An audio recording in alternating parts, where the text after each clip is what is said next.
Assalamualaikum warahmatullahi wabarakatuh.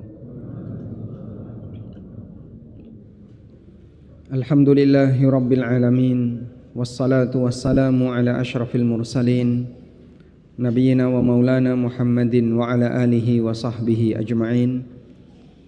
Wa ashhadu an la ilaha illallah wahdahu la syarikalah, wa ashhadu anna Muhammadan abduhu wa rasuluh sallallahu alaihi wa ala alihi wa sahbihi wa man tabi'al huda ila yaumiddin.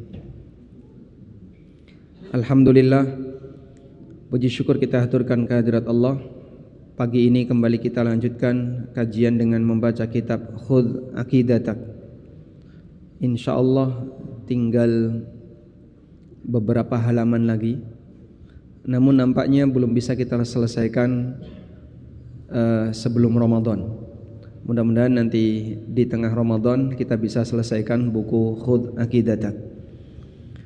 Kita akan memasuki bab yang baru yang diberi judul oleh penulis Al-Amalu Bil Qur'ani Wal Hadith, mengamalkan Al-Quran dan hadis Nabi Sallallahu Alaihi Wasallam. Kita akan baca terlebih dahulu sebagaimana kebiasaannya, dan nanti kita akan berikan beberapa catatan. Tafadhal. Bismillah, assalatu wassalamu ala rasulillah, wa ba'du. As-soal al-awwal, limadha anzalallahu al-Qur'an? Al-jawab, anzalallahu al-Qur'ana lil'amali bih. Qala ta'ala, ittabi'u ma unzila ilaikum mir rabbikum. Surah Al-A'raf. Wa qala sallallahu alaihi wasallam, Iqra'ul Qur'an wa'malu bih wa la ta'kulu bih. Sahihun rawahu Ahmad.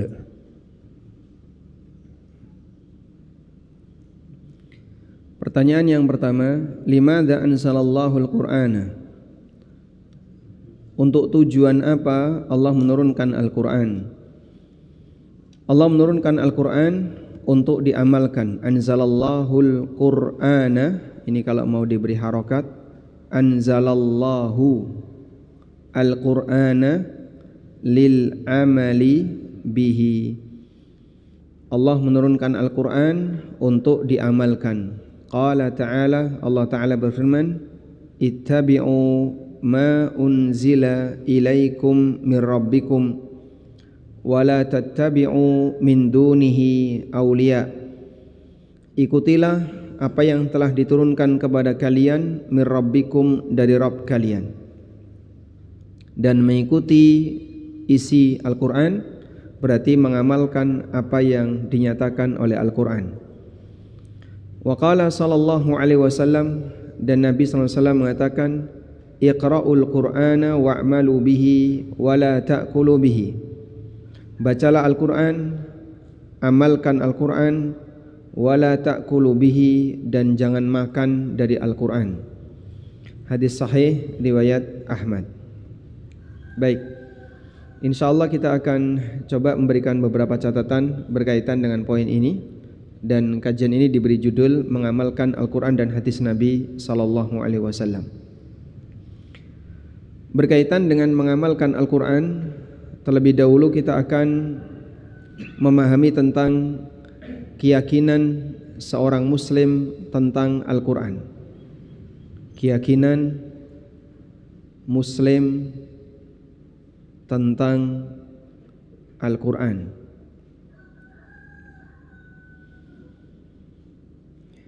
Yang pertama, Al-Quran adalah kalamullah. Al-Quran adalah kalam Allah. Apa dalilnya? Allah Subhanahu wa taala berfirman dalam Al-Qur'an. Al-Qur'an menjelaskan tentang identitasnya dalam Al-Qur'an banyak sekali. Hatta yasma'a kalam Allah. Di surat At-Taubah ayat yang ke-6, Allah Ta'ala berfirman, Wa in ahadum minal musyrikin istajaraka fa'ajirhu hatta yasma'a kalam Allah. apabila ada orang musyrik yang minta perlindungan kepadamu, maka berikanlah perlindungan kepadanya hatta yasma'a kalamullah, sampai dia mendengar kalamullah. Thumma ablighu ma'manah, kemudian antarkan dia ke tempat aman dia. Orang musyrikin ketika mereka memasuki negeri non muslim, kita diperintahkan untuk memberikan perlindungan kepadanya sampai dia mendengarkan kalamullah. Kalamullah di sini Al-Qur'an. Sehingga Al-Qur'an kalamullah ini ditegaskan oleh Allah di surat At-Taubah ayat berapa? Ayat yang ke-6. Di surat At-Taubah ayat yang ke-6. Baik. Yang kedua, Al-Qur'an diturunkan kepada Nabi Muhammad sallallahu alaihi wasallam.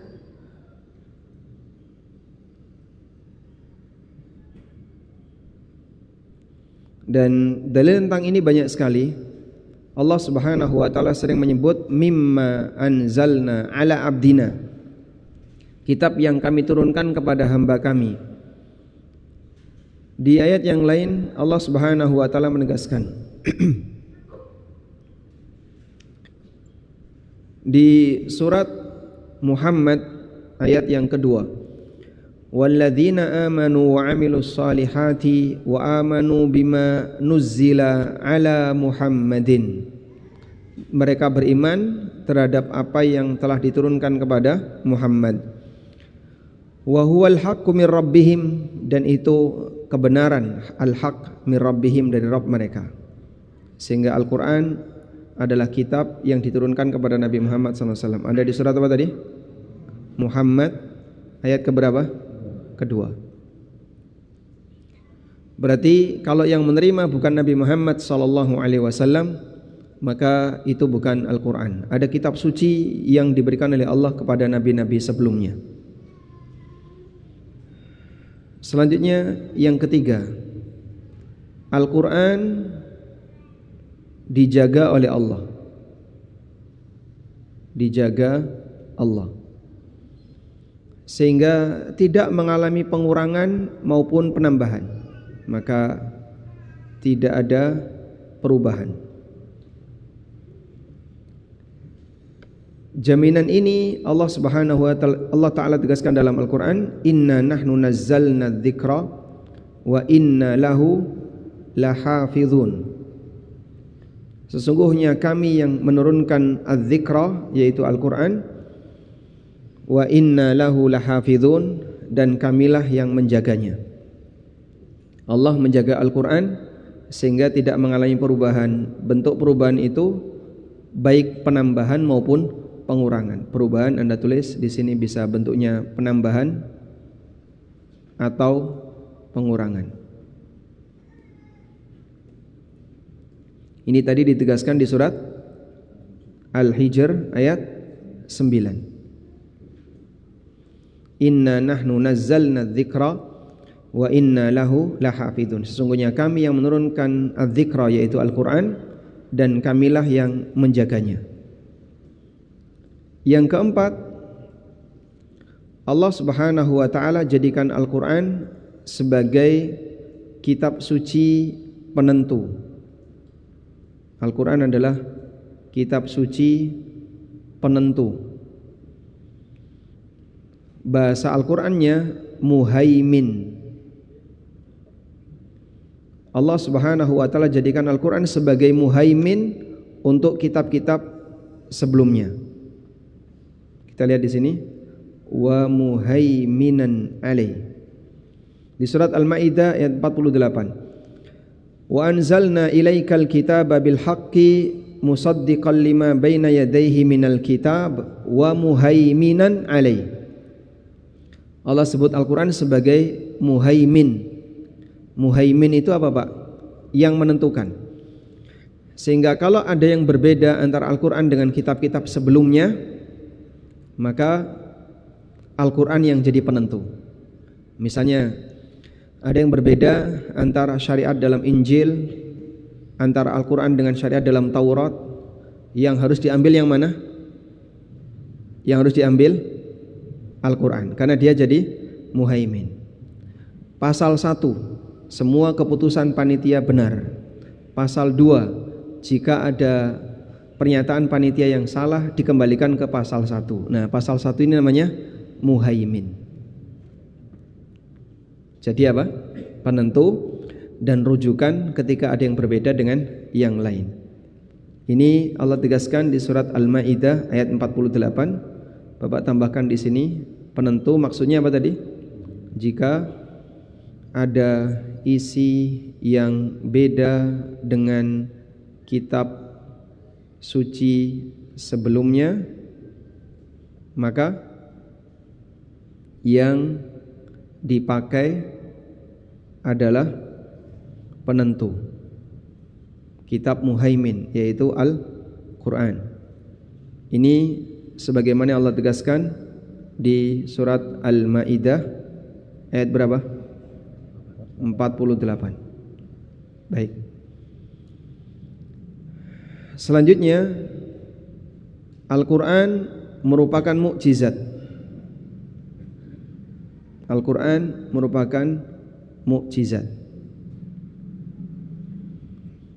Dan sisi kemukjizatan Al-Quran adalah tidak bisa ditandingi, tidak bisa ditiru oleh siapapun.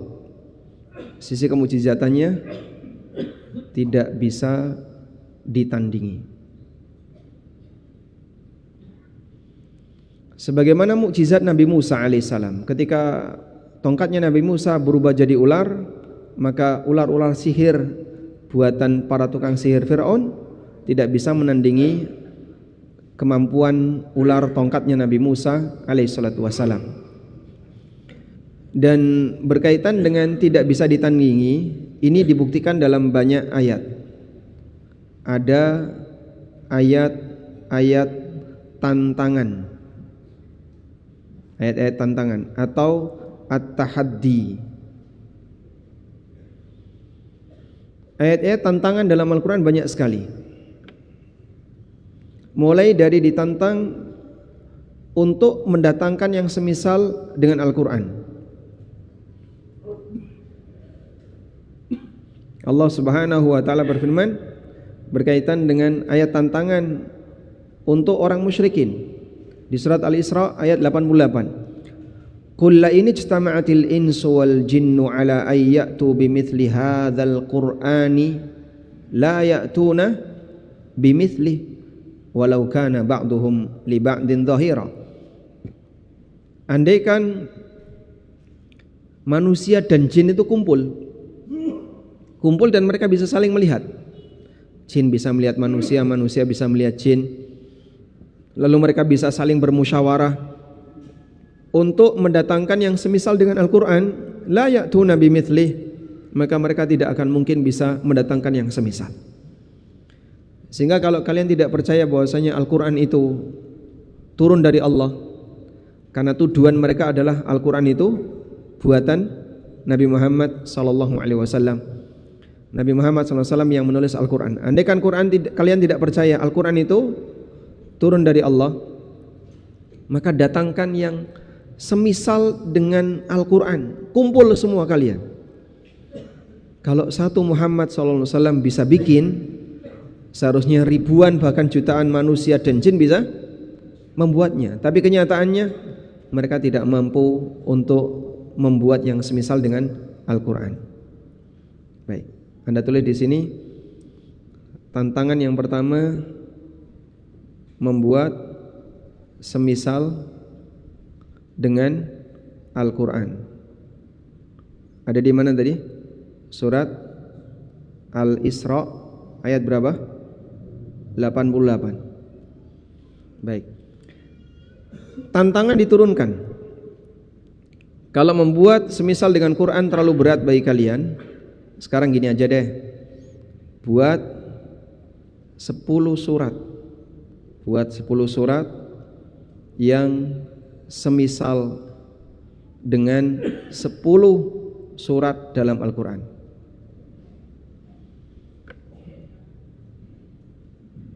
tantangan untuk membuat satu Quran mereka nggak sanggup. Allah Subhanahu wa taala turunkan tantangan itu dengan membuat 10 surat. Di surat Hud ayat yang ke-13.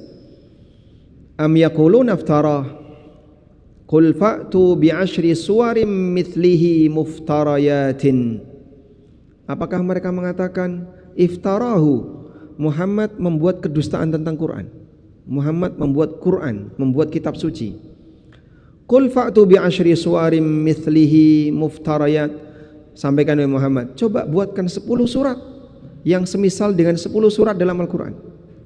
Bukan 10 surat berbanding dengan satu Quran, 10 surat berbanding dengan 10 surat dalam Al-Quran.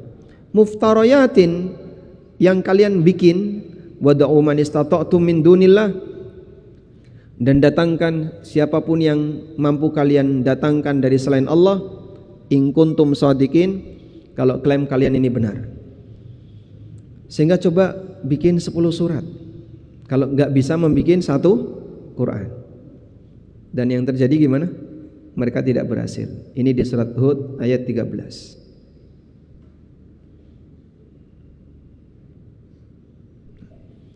Selanjutnya, ketika mereka ditantang untuk membuat 10 surat tidak bisa, buat satu surat.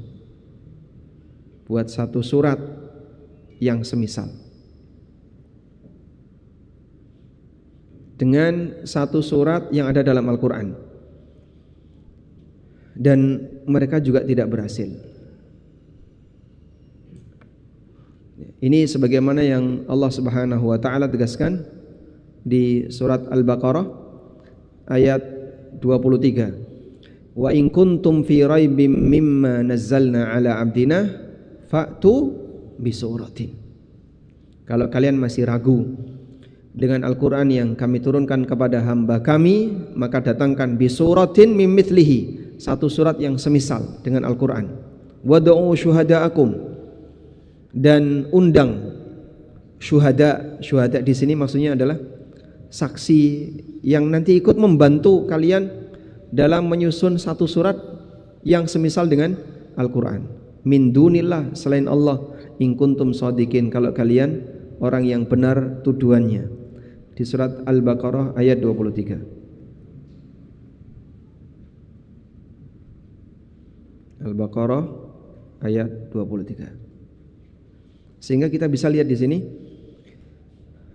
tantangan yang diberikan oleh Allah kepada orang-orang yang tidak mau beriman kepada Al-Quran itu tantangan bertingkat. Mereka yang nuduh Quran itu buatan Muhammad sallallahu alaihi wasallam, satu orang bisa bikin kayak gitu, harusnya kalian kumpul banyak orang bisa bikin yang lebih hebat daripada ini. Sekarang coba buat yang semisal. Tidak bisa. Ya sudah deh, jangan semisal, 10 ayat, 10 surat aja. Tidak bisa. Kalau begitu satu surat, tetap tidak bisa. Bukti bahwasanya Al-Quran adalah mukjizat. Artinya tidak bisa ditandingi.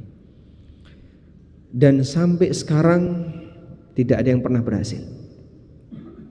Sehingga upaya apapun yang dilakukan oleh orang-orang yang menuduh Nabi Muhammad SAW menulis Al-Quran, selamanya mereka tidak akan pernah punya buktinya. Tayyib. Selanjutnya, bentuk mukjizat dari Al-Quran, bahwasanya Al-Quran itu relevan dengan kehidupan zaman. Mukjizat Al-Quran ini relevan dengan kehidupan, sehingga mau diterapkan kapanpun, dimanapun, Al-Quran selalu relevan. Tidak ada ceritanya Al-Quran gak update, itu tidak ada. Karena dia yang menciptakan alam, dia yang memberikan panduan. Baik. Dan berkaitan dengan relevan dalam kehidupan, di situ ada berita dan ada hukum. Kita tulis dulu, ada hukum. Hukum Al-Quran selalu sesuai dengan prinsip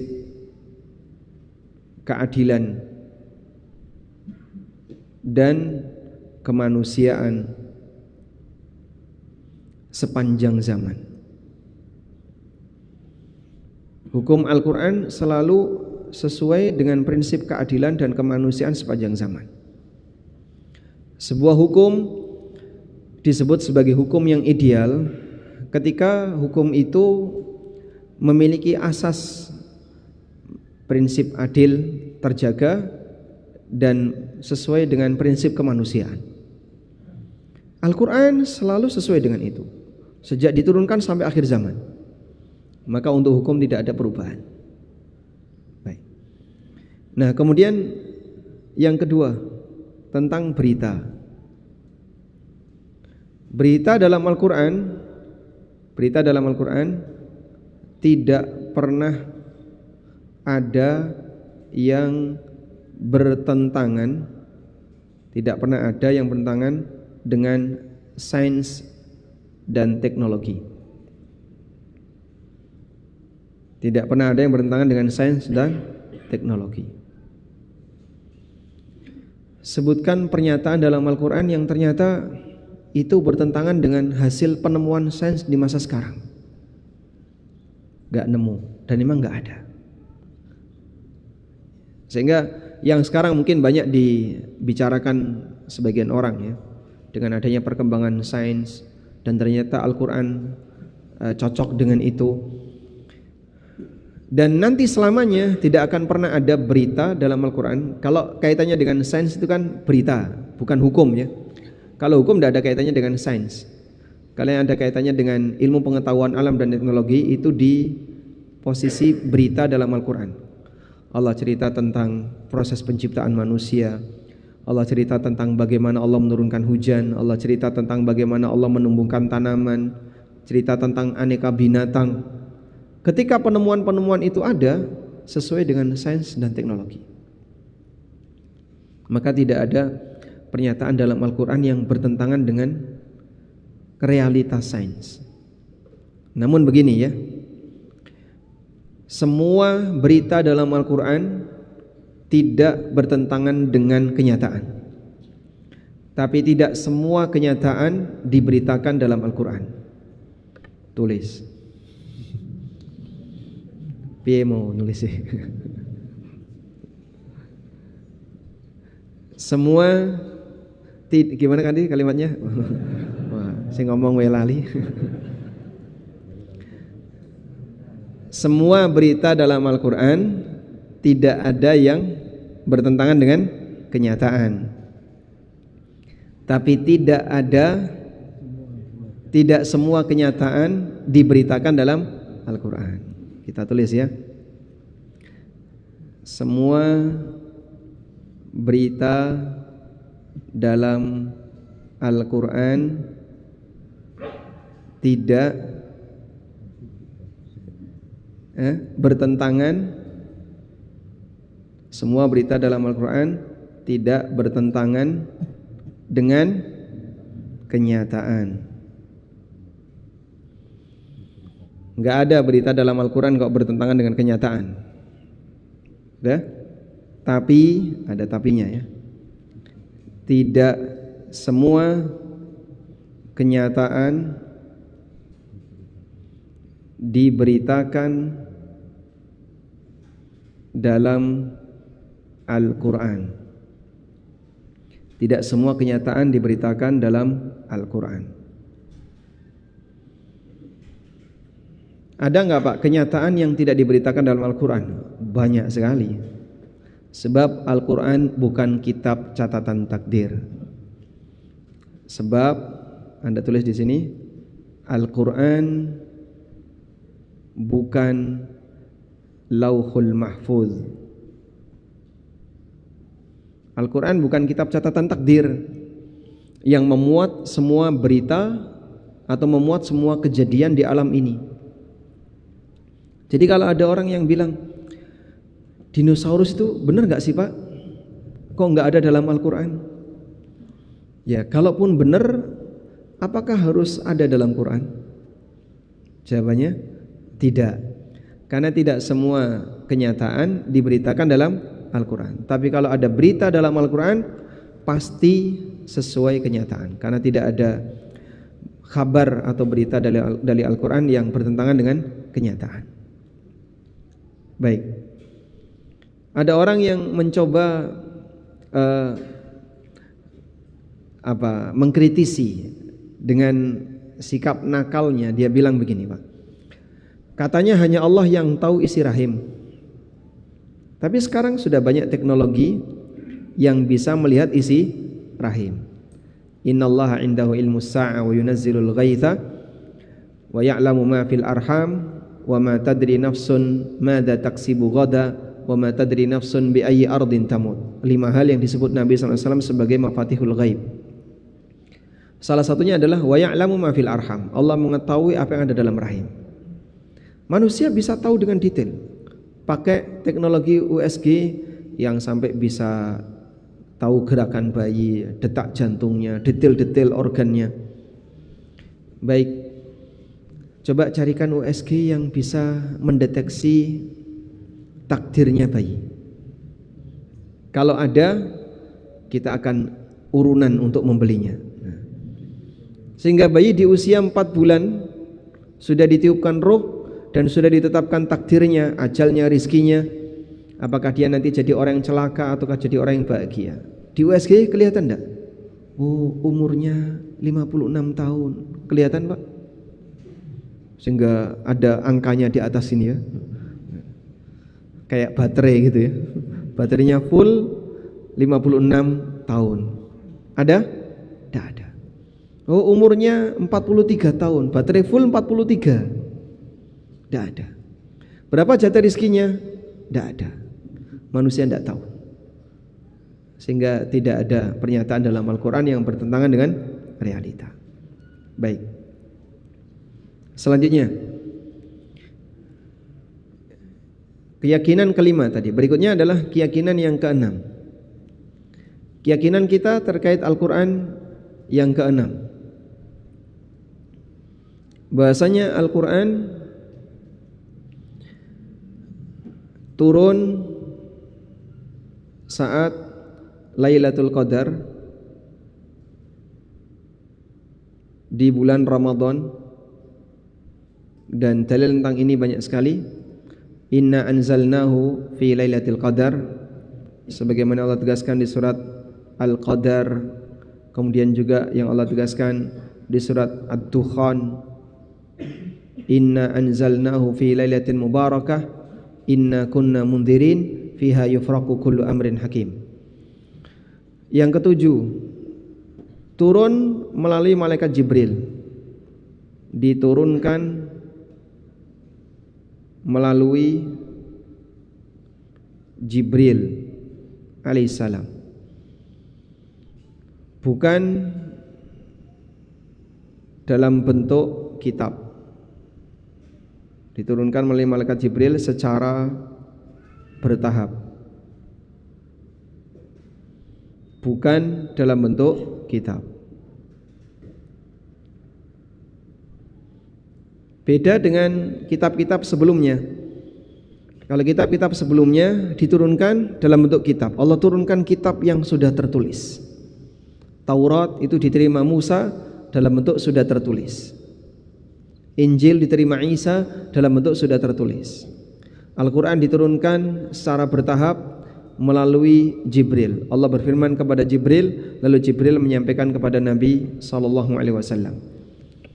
Allah Subhanahu wa taala berfirman, "Nazala bihi ruhul amin ala qalbika litakuna minal mundirin." Di surat Asy-Syu'ara Allah taala berfirman, "Wa innahu latanzilu rabbil alamin nazala bihi ar-ruhul amin ala qalbika litakuna minal mundirin." Al-Quran diturunkan melalui Jibril. Bapak tuliskan di sini. Kitab sebelum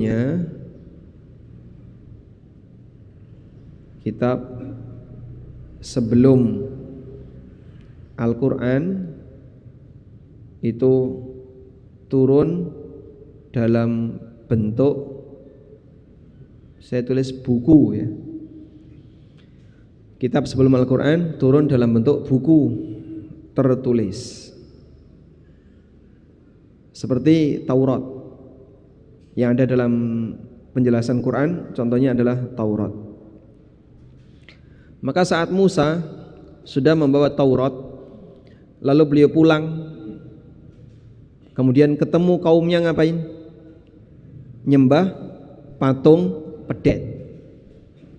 Allah mengatakan wa alqal alwah, Musa melempar Tauratnya. Saking marahnya sampai Tauratnya dilempar. Wa alqal alwah, beliau melempar Tauratnya. Ya'khudhu bi ra'si akhihi yajurruhu ilai. Kemudian Harun dijambak. Jambaknya pakai apa? Ditarik jenggot dan rambut. Dua tangan. Prakteknya gimana Pak Ustadz? Jangan, nggak usah dipraktekkan ya. Jadi bukan cuma jambak kepalanya saja, tapi jenggot sama rambutnya ditarik. Jambaknya dua tangan. Saking marahnya Musa kepada Harun dan kaumnya. Tauratnya dilempar. Lalu beliau jambak seorang nabi, saudaranya sendiri, dalam kondisi emosi. Maka manusia emosi sampai kondisi al-ighlaq, hilang akal, itu perbuatannya tidak diperhitungkan. Buang Quran itu hukumnya apa, Pak? Ada mushaf Quran, buang. Hukumnya apa, Pak? Dosa besar. Bahkan bisa jadi kekufuran. Namun Nabi Musa pernah melakukan itu. Akan tetapi dalam posisi ketika beliau dalam keadaan emosi. Coba kita lihat bagaimana cerita yang Allah sebutkan.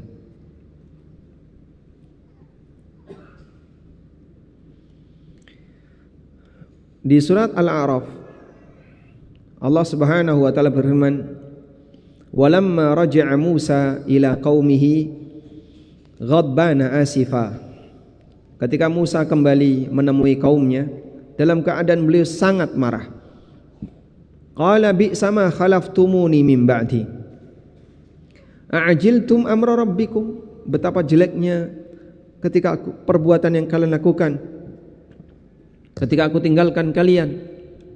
Apakah kalian ingin segera didatangkan azab dari Rabb kalian?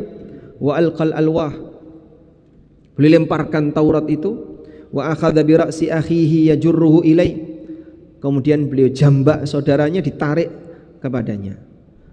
Qala ya ibna innal qauma istad'afuni wa kadu yaqtulunani fala tushmit biyal a'da.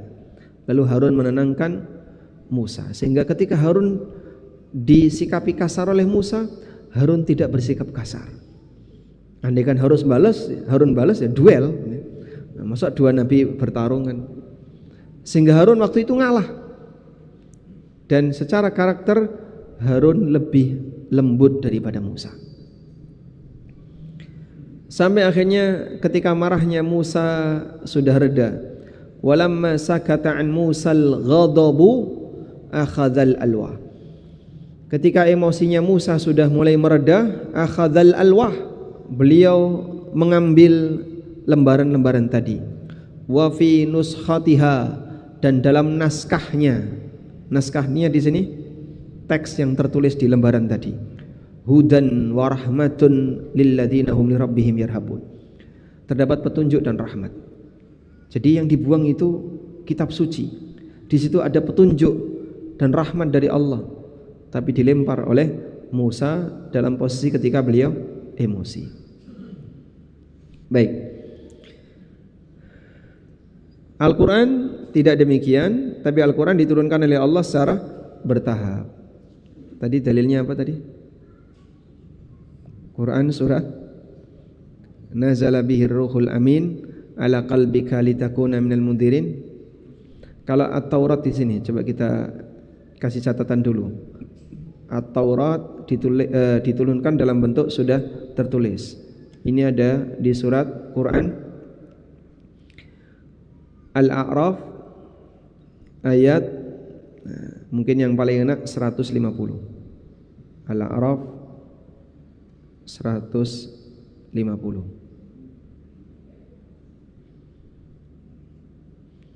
Taurat diturunkan oleh Allah secara tertulis, sedangkan Al-Quran diturunkan oleh Allah secara bertahap melalui Jibril alaihissalam. Ini dalilnya banyak sekali.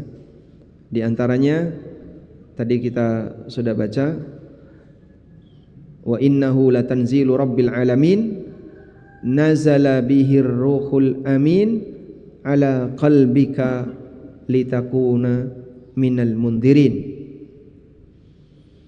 Surat Asy-Syu'ara ayat 192 sampai 194.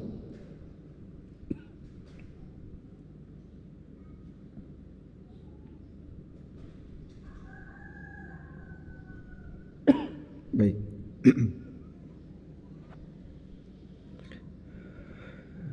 Selanjutnya, keyakinan apa lagi yang perlu kita percayai dari Al-Quran? Ada lagi enggak yang penting untuk disampaikan? Sudah ya. Al-Quran kalamullah yang paling nomor 1 ya. Tadi telat datang. Baik. Dan masih banyak identitas yang lain ya, yang disebutkan oleh Allah dalam Al-Quran. Mungkin ini satu lagi, barangkali penting. Al-Quran berbahasa Arab dengan jelas. Bahasa Al-Quran itu sangat jelas, sehingga isi Al-Quran jelas. Cara Al-Quran menjelaskan jelas, bahasa Al-Quran juga jelas. Allah banyak sekali memuji Al-Quran dengan sebutan wal Qur'anil mubin. Al-Quran Al-Mubin. Tentang Al-Quran Mubin banyak sekali. Bahasa yang dipakai Quran juga bahasa yang jelas, yaitu bahasa Arab. Bahasa Arab, Allah Subhanahu wa taala mengatakan bilisanin arabiyyin mubin. Al-Quran itu menggunakan lisan Arabi. Lisan Arabi maksudnya bilisanin arabiyyin. Quran berbahasa Arab yang mubin, yang jelas. Jadi sisi kejelasan Quran ada dua. Pertama, bahasa yang dipakai bahasa yang jelas. Yang kedua, penjelasannya juga jelas. Nah, karena sudah jelas, maka nggak perlu takwil-takwilnya. Takwil itu kalau orang ngomongnya nggak jelas. Dia ngomong apa? Ngomongnya gini. Oh, maksudnya kayak gini. Nah, itu berarti ngomongnya nggak jelas. Ada orang kalau ngomong tapi serba perlu ditakwil. Ini maksudnya apa sih? Oh, maksud beliau seperti ini. Itu kalau ngomongnya nggak jelas. Misalnya, ada orang ketika bicara tapi selalu menggunakan majaz. Wahai para kaki-kaki yang datang ke masjid. Karepe apa tuh, Pak? Orang kalau bicara tapi semua pakai kata-kata majaz, nanti akan menyulitkan orang yang mendengar. Itu maksudnya apa? Oh, yang dimaksud kaki di situ adalah sandal. Apalagi misalnya, ada orang mengatakan, tolong saya minta air putih. Disediakanlah susu. Saya nggak minta susu, saya minta air putih. Ini kan warnanya putih, Pak. Maksudnya air putih itu air bening. Jelas atau tidak? Bingungi nanti ya. Maka kalau orang ketika bicara selalu perlu ditakwil, berarti omongannya nggak jelas. Karena itu kalau Al-Quran selalu ditakwil, berarti menunjukkan Al-Quran itu penjelasannya tidak jelas. Maka kelompok yang atau kelompok aktivis takwil Quran. Ini kan banyak sekali ya, terutama dalam masalah ayat nama dan sifat. Ini menuduh secara tidak langsung. Menuduh tidak langsung, tapi saya tulis tidak langsung ya, karena mereka nggak ngomong kayak gitu, bahwa keterangan Al-Quran tidak jelas. Padahal demikian jelas. Ar-Rahmanu 'alal arsy istawa. Jelas enggak? Jelas atau tidak? Jelas. Baik. Anda lihat ini ya.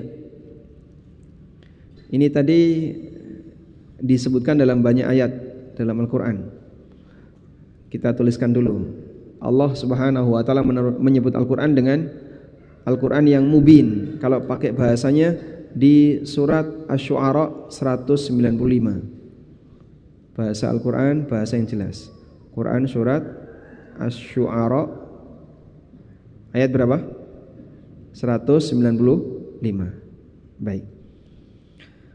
Kemudian Allah sering memuji Al-Quran wal kitabil mubin. Al-Quran itu kitab yang al-mubin, yang jelas. Wal di surat Az-Zukhruf, Hamim wal kitabil mubin. Kemudian juga di surat yang lain, di surat Ad-Dukhan, Hamim wal kitabil mubin. Jadi Quran berkali-kali dipuji oleh Allah, wal kitabil mubin, wal kitabil mubin, kitab yang jelas. Surat Az-Zukhruf dan surat Ad-Dukhan. Saya ambil Ad-Dukhan saja. Ayat berapa tadi? 2. Dah? Lihat ini. Orang kan sering bilang kayak gini ya. Kalau kamu berbicara Al-Quran, maka perhatikan sababun nuzul. Baik, kita terima. Karena sababun nuzul salah satu piranti, alat yang bisa digunakan untuk membantu tafsir. Cuma lihat ini. Isi Al-Quran. Isi Al-Quran. Sudah pernah kita bahas. Isi Al-Quran secara garis besar ada berapa? Ada 3. Apa saja? Berita. Lalu yang kedua, hukum. Yang ketiga, sudah, berita, hukum. Berita itu kisah. Isi Al-Quran ada berapa? Hah? Tauhid ya. Tauhid ya, hukum dan berita itu tauhid. Ada 2. Berita dan hukum ya. Isi Al-Quran ada 2, berita dan hukum. Nah, berita ini ada 2. Berita tentang Allah.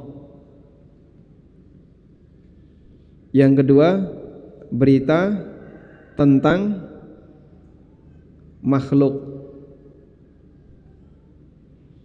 Lalu berikutnya hukum. Hukum ini berisi perintah, larangan, penjelasan halal haram. Ada yang bentuknya perintah, ada yang bentuknya larangan, ada yang bentuknya penjelasan halal haram. Udah? Baik. Berita tentang Allah ini banyak sekali dalam Al-Quran. Dan ketika Allah menjelaskan berita tentang Dia, Allah jadikan ayat itu sebagai ayat yang lebih mulia dibandingkan yang lain. Seperti ayat Kursi, surat Al-Ikhlas, surat Al-Fatihah. Karena di situ banyak berita tentang Allah. Maka lebih jelas mana? Allah bercerita tentang dirinya atau Allah bercerita tentang makhluknya? Sama-sama jelas, Pak. Baik. Kalau Allah bercerita tentang makhluknya, perlu ditakwil enggak? Kayaknya enggak ada orang yang mentakwil berita tentang Fir'aun, berita tentang Qarun. Saya enggak masuk akal ya, Pak. Kok bisa rumahnya Qarun itu ditenggelamkan? Itu kayak apa? Kan bumi ini keras itu, Pak. Kemudian dia takwil, oh, maksud ditenggelamkan itu adalah dia ditinggal oleh penghuninya lalu rusak akhirnya ambruk. Kalau seperti itu ya sama seperti cerita di rumah sebelah tetangga kamu. Sehingga ketika Allah berfirman fakhasafna bihi wa bidahil arda, kami tenggelamkan Qarun beserta dengan kekayaannya, beserta dengan ad-dar. Ad-dar itu berarti seluruh istananya. Kita percaya enggak itu, Pak? Quran menyampaikan seperti itu. Tapi enggak ada orang yang mentakwil. Sehingga berita tentang makhluk tidak ada yang mentakwil. Tidak ada yang mentakwil. Akhirnya karena tidak ada yang mentakwil ya, dia percaya sesuai dengan tekstual yang ada. Misalnya cerita tentang Zulkarnain yang membuat tembok Ya'juj dan Ma'juj. Zulkarnain meminta kepada masyarakat yang diganggu oleh Ya'juj dan Ma'juj, kumpulkan serpihan-serpihan tembaga, serpihan-serpihan logam. Nanti tiupkan apinya biar makin besar. Apinya ditiup, api itu nyembur. Ketika nyembur, setelah logam ini meleleh, lalu dituangkan di situ. Ya. Bukan tembaga ya, zubaral hadid, lelehan besi.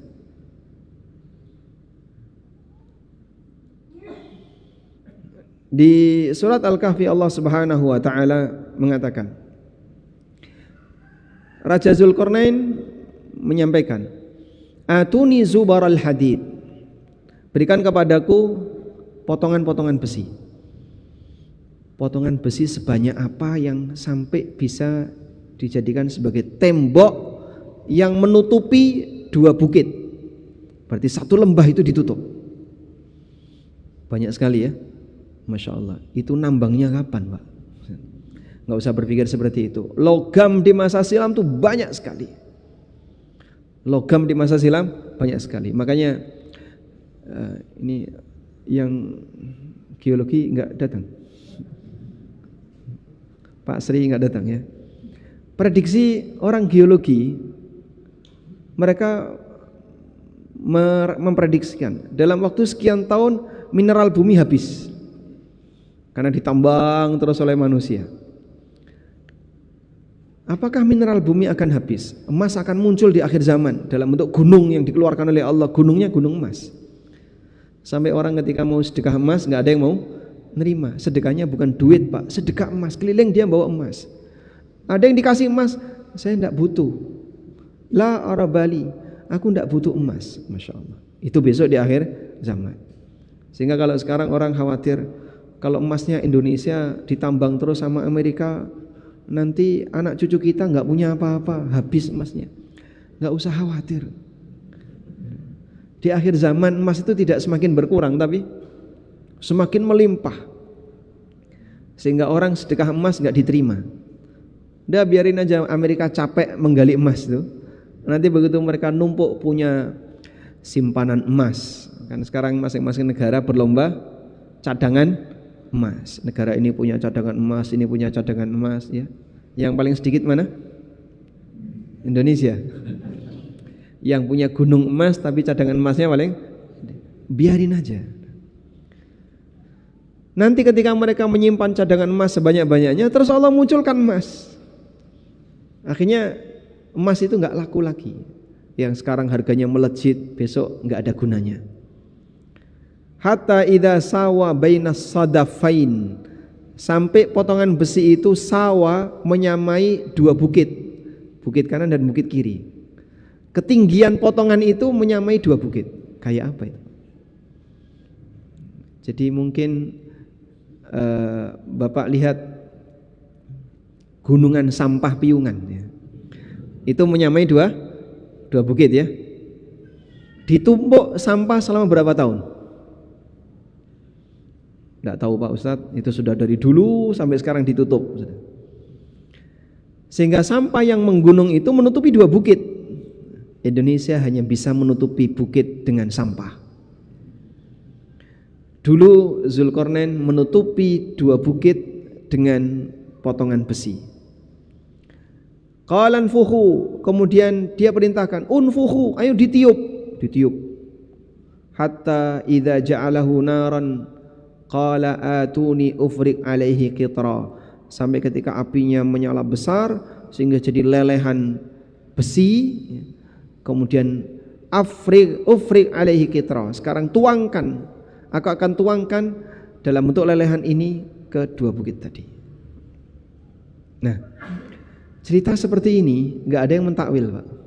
Oh, takwilnya ini kayak gini, maksudnya seperti ini. Mereka nggak mentakwil berita tentang makhluk. Tapi wallahu alam, kenapa yang ini kok ditakwil? Ini banyak yang mentakwil. Artinya apa?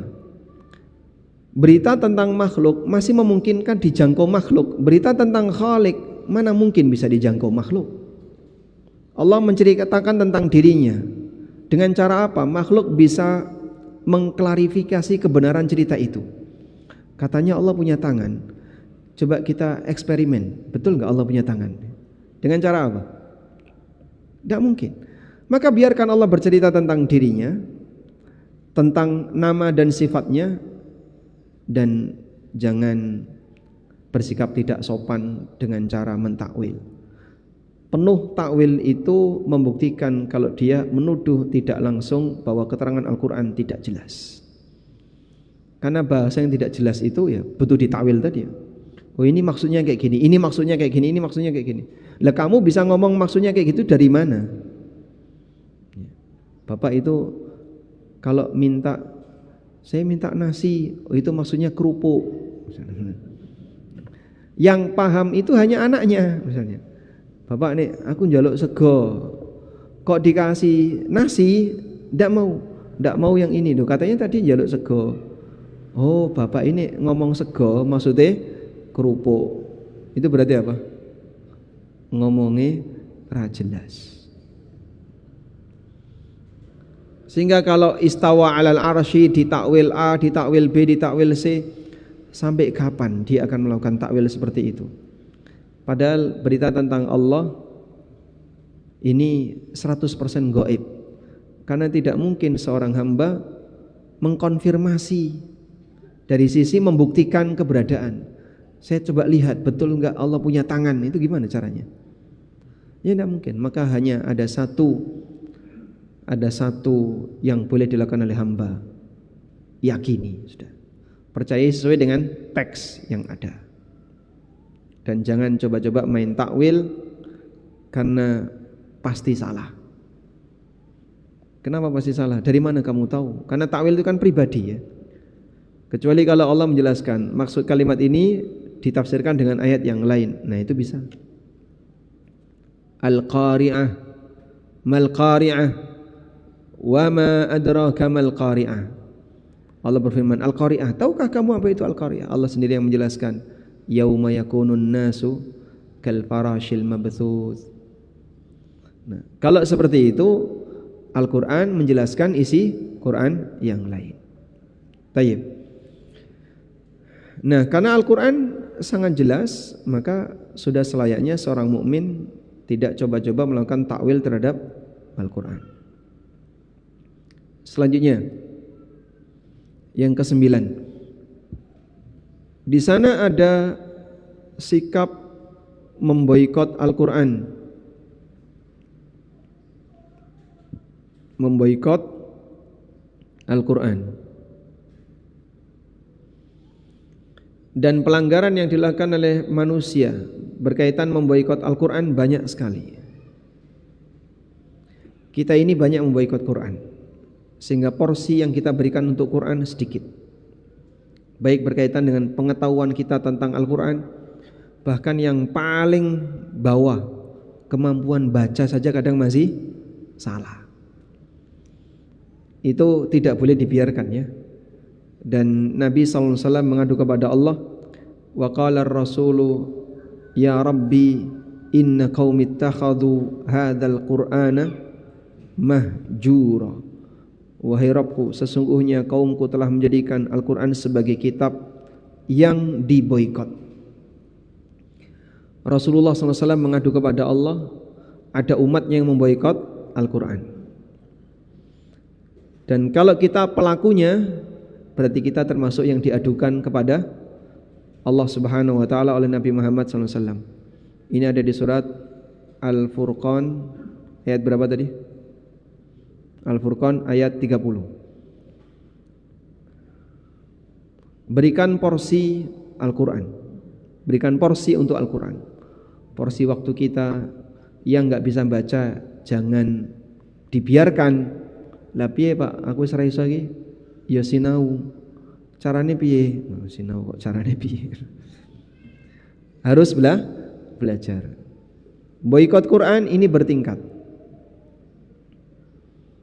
Ada pemboikotan yang paling parah adalah pemboikotan dalam bentuk tidak mengimaninya.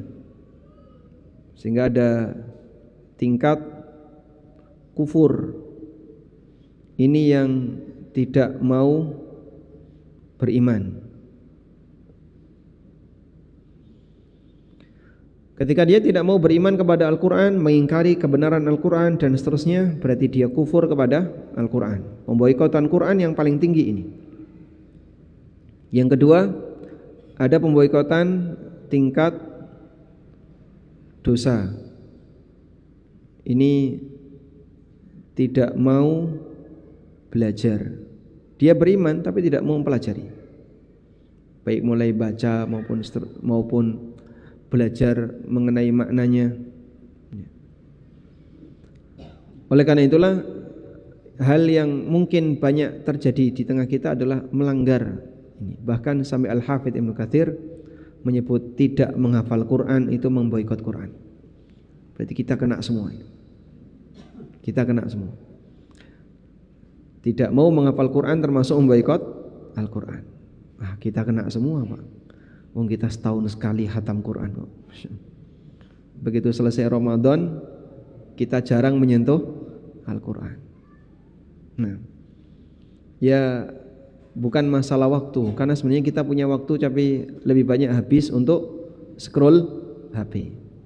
Maka mungkin perlu ya dipaksakan dalam posisi ketika kita tidak butuh beraktivitas tertentu, gunakanlah Al-Quran sebagai fokus kita. Wallahu alam. Demikian, semoga apa yang kita bahas ini bermanfaat dan semoga Allah Subhanahu wa taala menjadikan kita sebagai hambanya yang punya perhatian terhadap Al-Quran, peduli dengan Al-Quran, baik dari sisi mempelajari, cara membacanya, aktivitas membaca maupun memahami makna dan mengamalkan isinya. Wassallallahu ala nabiyyina Muhammadin wa ala alihi wa sahbihi wasallam. Jazakumullahu khairan Ustaz atas kajian di pagi hari ini. Ada pertanyaan dari jamaah umrah bareng ANP. Ustaz, beberapa waktu yang lalu ayah saya meninggal. Kemudian saya yang tinggal di luar kota sementara menemani ibu saya. Ibu dan saudara-saudara yang lain berencana mengadakan tahlilan untuk ayah saya. Saya yang tidak setuju berencana akan meninggalkan rumah untuk tidak menemani ibu karena ada acara tahlilan tersebut dan akan kembali setelah acara tahlilan selesai. Apakah yang demikian termasuk durhaka kepada ibu saya? Sebagai konsekuensi ketika kita tidak setuju dengan acara tertentu, maka pilihannya dua. Satu, kita meninggalkan acara itu. Yang kedua, kita ada di tempat yang sama tapi mengingkari. Mungkin dari dua ini yang lebih ringan. Yang pertama, kalau mengingkari barangkali Anda akan berantem, tegang, padu dan seterusnya.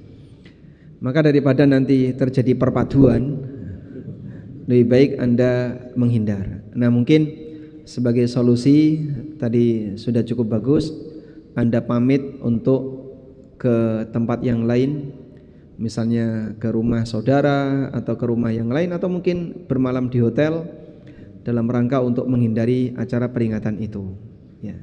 Ya tentu saja pamit saja sesopannya. Masalah nanti ada kecurigaan, tawakal kepada Allah. Nanti pasca acara selesai Anda pulang, tetap jaga keakraban, kemudian kebaktian kepada ibu, akrab dengan ibu, dan seterusnya, agar Anda tetap dinilai sebagai anak yang berbakti. Apakah ada kesimpulan durhaka dalam masalah ini? Wallahu alam, karena Anda menghindari maksiat, maka tidak masuk durhaka. Allah Subhanahu wa taala berfirman, "Wa in jahadaka 'ala an tusyrika bi ma laysa laka bi ilm fala tuti'huma." Kalau orang tuamu memaksamu untuk berbuat syirik denganku, maka jangan kau taati.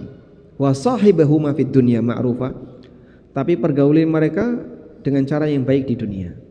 Sehingga tidak taat dengan durhaka itu dua hal yang berbeda. Tidak taat ketika orang tua menyuruh maksiat tidak termasuk durhaka, karena ketaatan kepada makhluk dibatasi dengan ketaatan kepada Khalik. Nabi SAW bersabda, la ta'ata li makhlukin fi maksiatil Khalik. Tidak boleh ada ketaatan kepada makhluk dalam hal yang bentuknya perbuatan durhaka, maksiat kepada Khalik. Wallahu a'lam. Yang berikutnya Ustaz, bolehkah zakat mal dibayarkan dalam bentuk sembako? Pada asalnya zakat itu dibayarkan sesuai dengan jenis objek yang dizakati. Maka zakat harta dibayarkan dalam bentuk harta, zakat hasil pertanian dibayarkan dalam bentuk hasil pertanian, zakat hewan ternak dibayarkan dalam bentuk hewan ternak. Sehingga apa yang dizakati diambil sebagian, maka yang dikeluarkan sejenis dengan objek zakatnya. Zakat mal itu meliputi apa Pak? Emas, perak atau dinar, dirham, dan turunannya adalah uang. Maka zakat mal bisa dikeluarkan dengan 3 benda ini. Bisa dengan emas, bisa dengan perak, atau dengan uang. Baik. Dan dalil bahwasanya zakat mal dikeluarkan dalam bentuk mal adalah penegasan yang diberikan oleh Nabi sallallahu alaihi wasallam, fa idza kana laka mi'ata dirhamin fa fiha nisfu fa fiha khamsatu darahim. Kalau kamu punya 200 dirham, maka keluarkan fiha darinya khamsatu darahim, 5 dirham. 200 dikeluarkan 5 dirham. Walam yakun 'alaika syai'un ya'ni fid dhahab hatta idza kana laka 20 dinaran. Dan kalau kamu punya 20 dinar, wa hala 'alaiha al-haul, dan bertahan selama 1 tahun, fa fiha nisfu dinarin. Dari 20 dinar tadi ada kewajiban zakat setengah dinar dari uang 20 dinar. Sehingga zakat itu dikeluarkan dari mana? Dari objek zakatnya. Maka seorang istri misalnya punya perhiasan totalnya setengah kilo, emasnya 5 on. 5 on sudah setengah kilo ya. Emasnya 4 on, gelangnya 1 on. Totalnya setengah kilo, tapi nggak punya duit. Setengah kilo di atas nisab enggak? Setengah kilo Pak, di atas nisab. Wajib dizakati atau tidak? Wajib. Zakatnya gimana Pak? Kan istri nggak punya duit, berarti emasnya dikeluarkan. Dari setengah kilo tadi dikeluarkan 2,5% dari setengah kilo. Berapa Pak? Ya mungkin gelang 1 atau cincin 1 dikeluarkan. Boleh nggak Pak yang bayarin zakat suami? Yang bayarin zakat suami. Berarti harta ini utuh dizakati orang lain. Zakat itu pribadi-pribadi, sebagaimana sholat juga pribadi-pribadi. Maka harta istri dizakati istri, harta suami dizakati suami. Ini perhiasan istri boleh nggak dizakati suami? Jawabannya bisa, dengan cara suami ngasih uang itu ke istri, udah sejumlah kewajiban zakatnya. Baik, berarti sekarang total saldo istri naik 500 gram perhiasan plus uang tunai sekian, 2,5% dari ini.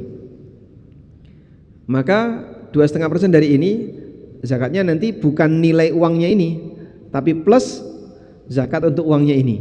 Paham ya? Karena kalau uang ini saja yang dizakati, berarti kan kurang zakatnya ya. Saya tuliskan ya biar nggak bingung. Istri, suami, setengah kilogram emas, zakatnya berapa Pak? 125 gram. Iya. Dari 500 gram kan 125 gram. Kebanyakan ya. 12,5 gram. 12,5 gram. Begini. Ini kalau diuangkan jadi berapa? Kalikan berapa sekarang? Coba minta tolong kalkulator. Jadi berapa? 12,5 gram.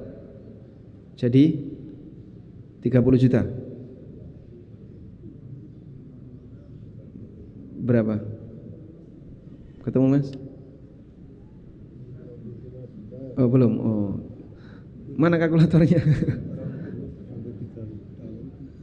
Berapa? Berapa?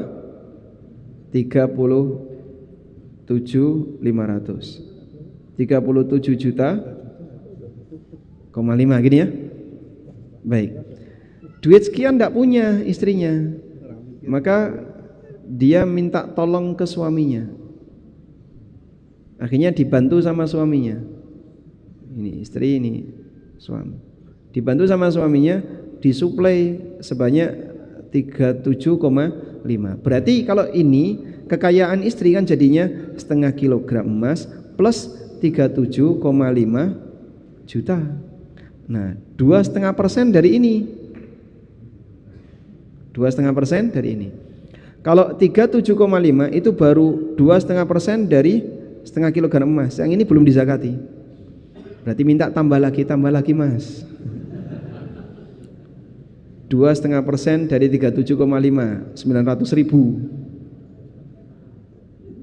900.000 nanti kena seperempatnya juga, kena zakat juga. Maka dilebihkan, sehingga nanti boleh minta suami 37,5 digenapkan jadi 40 juta. Nah, dibayarkan zakat 38,5, sisanya boleh dikembalikan ke suami. Begitu teknis kalau istri mau membayarkan zakat hartanya tapi minta bantuan suaminya. Makanya kami sarankan para istri jangan banyak-banyak punya emas ya. Karena hisapnya banyak ya. Wallahu a'lam.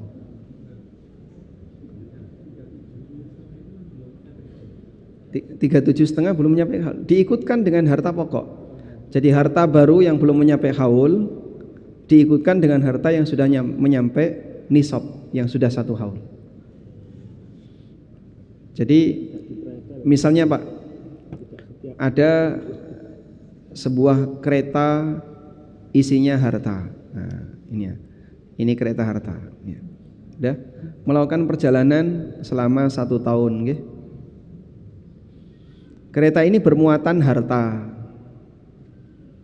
Dari mulai bulan Sya'ban tahun 47, berarti nanti dia akan tiba di bulan Sya'ban tahun 48 untuk dizakati. Nah, selama perjalanan ke sana ada harta-harta yang datang. Maka selama rentang di Sya'ban ini sampai di sini keretanya, hartanya jadi segunung. Yang awalnya kantongnya kosong, hartanya jadi segunung. Berarti kan ada yang baru datang bulan Rajab kemarin, baru 1 bulan datang. Ya, dia ikut dizakati di bulan Sya'ban, walaupun baru datang di bulan Rajab. Andai kan ada yang baru datang di bulan Rajab, dizakati bulan depan. Karena kalau kemudian ini belum setahun loh, baru Rajab, berarti Rajab tahun depan, nanti jadinya tiap bulan zakat terus. Tiap bulan jadinya zakat terus. Nah, metode ngitungnya tidak seperti itu. Selama kereta ini jalan, ada harta-harta baru. Paham ya? Sehingga sampai di ujung akhir tahun semua yang tertampung dikeluarkan zakatnya. Walaupun baru diangkut bulan kemarin. Bisa dipahami ilustrasi ini? Nah. Wallahu alam. Baik, demikian. Wassallallahu ala nabiyyina Muhammadin wa ala alihi wa sahbihi wasallam. Wa akhiru da'wana alhamdulillahi rabbil alamin. Wassalamualaikum warahmatullahi wabarakatuh. Waalaikumsalam warahmatullahi wabarakatuh. Jazakumullah khairan Ustaz.